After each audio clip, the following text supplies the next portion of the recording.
This is a one-cavity automotive mold with bent pipe undercuts on both ends.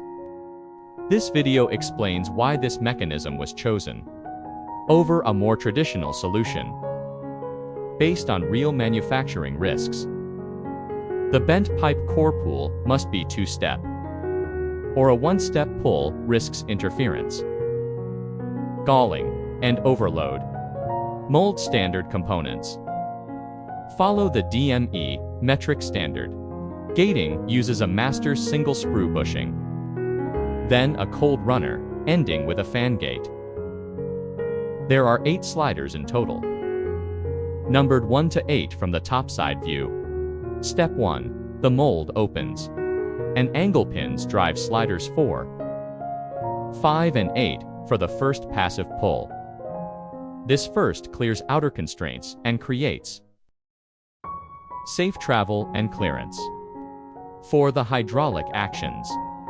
Step 2. Hydraulic core pull starts. Cylinder drives 1, pulling the inner slider through a bent pin linkage. In parallel, a cylinder drives a linkage to move 2 and 6 for the first bent pipe core pull. Step 3 is the key. After the first pull, a second travel segment is needed to fully release the undercut. A cylinder drives 3 and 7, which then push 2 and 6 to complete the second bent pipe core pull.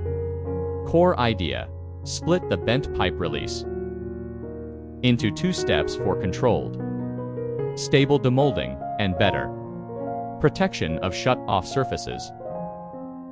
If this engineering breakdown was helpful, please like the video and subscribe. For more practical mold design insights, we are Moldevo. We provide external injection mold design, DFM, and mold flow analysis for complex tooling projects.